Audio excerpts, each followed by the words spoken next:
You're listening to the Play Space Podcast with Dr. Gregory Bell and Marc Clark. Dr. Bell's in the building. Marc Clark's in the building. Play Space in the building. Welcome to Play Space. And wait, Doc, what you got there? What you holding up, son? Happy Black History Month to you, my brother Mark. This is Phi Beta Sigma, the Alpha Sigma chapter at Howard University.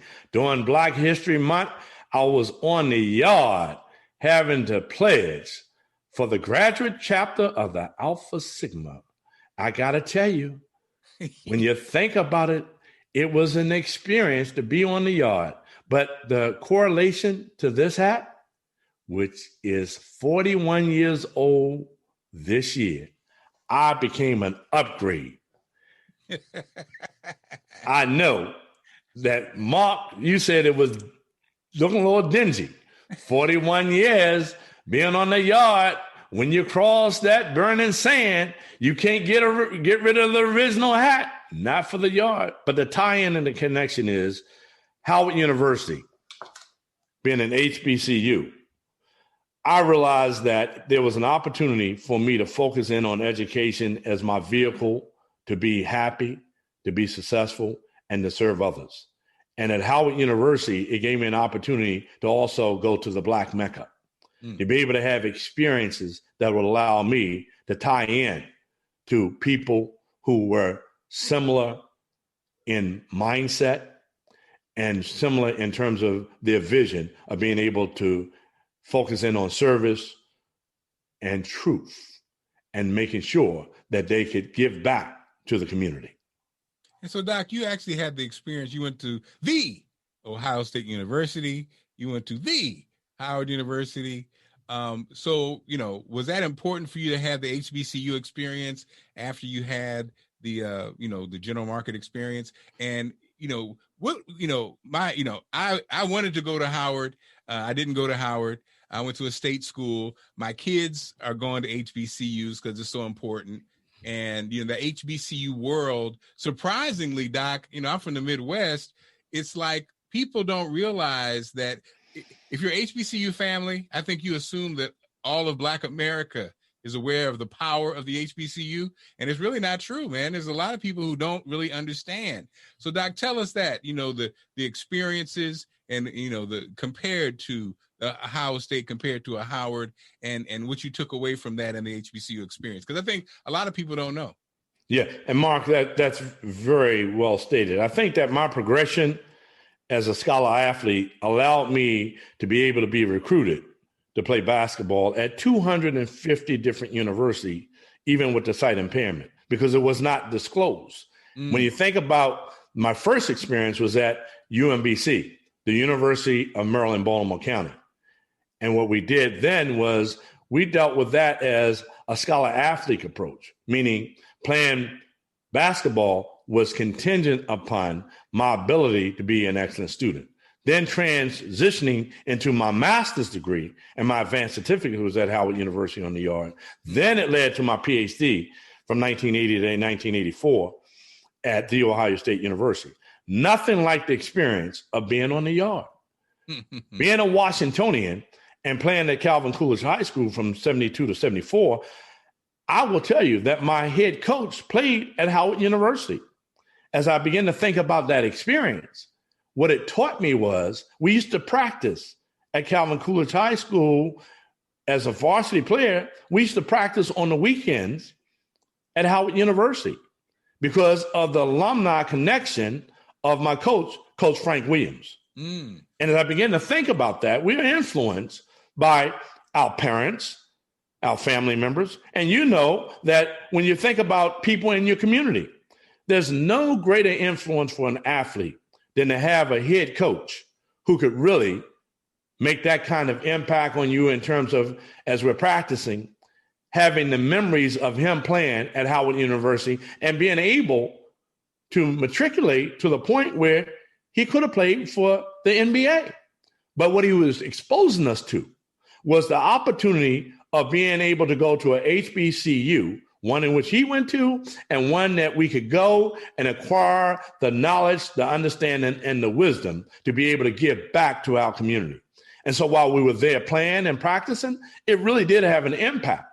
And it was a community resource. Growing up in Washington, D.C., there are a lot of people who don't even know what Howard University is, if in fact they have not been exposed to that college to career exposure. So therefore, he was using it as a tool, and it really impacted me. And I wanted to be able to go and to be exposed to high scholarly professors who can care for me as an individual and teach me to become the scholar that one day could holler. Holler at the brother who's the scholar. But I had a lot of fun on the yard. And by the way, Mark, let's tie that into the historical significance of where we are today.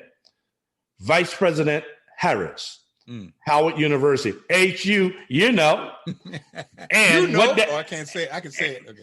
No, you can say it. You're in the house. But here's the other thing. Both my daughters finished at Howard University. As I began to think about family members, my dad actually worked at Howard University. My sister went to Howard University. As I think about the impact, and my cousin graduated from the pharmacy school at Howard University. We're Washingtonian. People can go all over the world to be educated. But let's give a big shout out for Carter G. Woodson in 1926. Black History Week. It was not Black History Month. And the reason why it was called Black History Week is because they wanted to coincide. He wanted to coincide President Lincoln's birthday on the 12th with Frederick Douglass' birthday on the 14th. And hence came Black History Month, and then went Black History Week that went into Black History Month. And then let's go a step further to the scholarly endeavor of Dr. Carter G. Woodson. He also started the Association for the Study of African American Life and History. And he began to think about that. Remember, this is early 1900s. Wow. As you think about that, he also went a step further, because sometimes we think about the stereotype of African Americans only being able to wanting to verbalize and talk. Well, he also created the Journal of Negro History. And as you begin to think about that journal, it really does play into the impact of being able to learn more about what we have been able to do. And I want to talk about that just for a bit. Look at the history of who we consider to be back in the past, the impact of our African-American history. I'm going to say that we really want to look at the current and contemporary people who will also make an impact. And the simple things like the elevator button created by an African-American man. As you begin to think about open heart surgery, another African-American man. If we think about women and the impact of what they have done to our society in the political arena, and begin to think about that impact on Vice President Harris and her influencers who have led her to that political decision to become Vice President of the United States of America. Go ahead. Wait a minute, Doc. I see you got some knowledge with you. Just a little something, Mark. But, the bottom line is that, when you don't know your history, you perish. Man. And so, Doc, we want to tie that into self-worth. Again, this COVID really has been, to me, a chance to reset on so many different levels. But I think it really has made us look at each other and look at yourself, time with self. And, speaking of the Black history and speaking of our journey, the system has done a great job of tearing people down. It does a great job of tearing people down. And so the self-worth becomes a real issue. Speak on that a bit, self-worth, and also your personal value. And then I want to hop in and talk about perceived value in this new world. So absolutely, Mark. So when I begin to think about self, I think about self and then others. And I think about, we talk about racism in America. The concept that I want to share with you is really about expectationism. And that is when you begin to think about who you are, it really comes from the information that you're being fed and exposed to by human beings in your life that are internal and those that are external. So I think that when you begin to think about your self-worth, it really comes down to messaging. What are the voices that you hear about who you are? See, if you define you, then who are you? The bottom line is that Your definition of who you are comes from different vantage points. It's not just in your home. Sometimes your definition of who you are comes from your school exposure in the community as well as the workplace. But I believe that when you focus in on your specialness, your originality, your uniqueness, and your personal assets about what your talents, abilities, and skills are, then your definition of who you are based on expectations that you place on yourself and not those of others. And as you begin to think about, let me give you another example. Mark, earlier when we talked about what people perceive you to be able to do in terms of this podcast, seem like you're interviewing me. Well, I don't feel like I'm interviewed. I feel like I'm connecting with you. I feel like our vision of being able to have a voice is real important. So our personal value is really dependent on being able to share a voice, because we know that your special value is determined by who you are and how you define who you are. My personal value came from my parents, who influenced me to believe that I could achieve, that I could be and do anything I want. But it really had to do with my attitude, my behavior, and my level of confidence. Not my disclosure about my disability, but my expectation about how I wanted to elevate. I had a great conversation with a friend of ours, Anthony Horn, just yesterday. And I told him it hit me. This ties into that, but it's perceived value, right? And in this new world, what we're seeing on social media, so before you had, the big magazines, the big newspapers, the big television stations, the big radio stations, right? And you had those platforms, and the platforms, that's where everybody advertised to get the message out. So now what you're seeing is these companies are taking the money off of the big platforms, the traditional ones, radio, television, obviously newspaper, and they're starting to spend money on individuals who people follow. So on social media. So, if, the Play Space podcast. So the people like Doc, they like Mark. So advertisers start advertising because they're trying to reach those people who like the values that we represent. Right.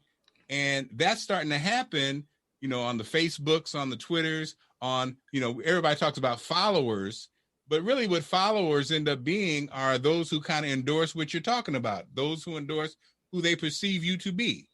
And so now, Doc, what's crazy is it's weird. It's almost, in the old days, you remember it used to be word of mouth? Yes. So now it's kind of come back. Word of mouth has come back in the form of people following you or people who listen to you. And so perceived value now becomes a real thing that actually can turn into money. So when you talk about the other day, I'm saying all this because it hit me, Doc, the other day, because Anthony Horn, who is a marketing genius, one of our friends, and we work with closely, he always talks about, Mark, you really don't know who you are. You don't really understand who you are. And it finally hit me the other day when I got out the shower, Doc. Mm-hmm. I was like, okay, wait a minute. So I'm a guy who's been married for over 20 years.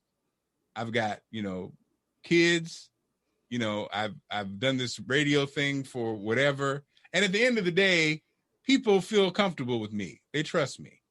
Okay. That's the perceived value of who Mark Clark is. And as long as I keep doing what I do, is just be myself, things are fine. The only thing that can mess it up is if I start being crazy. If I started doing something that wasn't in line with who people think Mark Clark is, and that's just me. But nowadays, Doc, it's like everybody is that. You are kind of who you are. You are what people perceive you to be. And so it's just so interesting. I never really thought about it. And I wasn't even hearing what Anthony was saying until the other day it hit me. And that's kind of the world we live in now. What people perceive things to be, what they perceive play space to be. And so, like you said, Doc, first understanding who you are. So it goes back to self-worth and personal value, understanding who you are and being proud of it and having character and having a belief in who you are. And then that then turns into what people think you are, your perceived value. And so it's so interesting, I think, and that's the kind of stuff when we talk about with play space and people say, what exactly is play space? What are you guys going to be talking about? We're going to be talking about everything from, like we did today, from Black History Month to self-worth to education. And I think why? Because that's kind of like who we are. That's the kind of conversations we have when we're chopping it up or we're sitting around, or I call Doc and say, well, what's going on? What do you think about this? And I think people are up for it. I think people are looking for that. Mark, I also think that when we think about where you are with that piece, we really are dealing with two realities. We're dealing with the perception and the reality, and those two constructs, those two entities interacting. If I live my life thinking about and operating on the level of what somebody else thinks about me, I'm going to be chasing the person that I'll never, ever find. Man, see, that's what I'm talking about. That's what I'm talking about. That's what we do here at Play Space. Another exciting episode. Like I said, we got new episodes every Monday and Friday on our websites. Doc, what's your website? PursueExcellent.com. PursueExcellent.com. And mine is reinventingmarkclark.com. And of course, you can get them at all the places you get podcasts every Monday and Friday. Have a great one until we see you again on Play Space. Take care.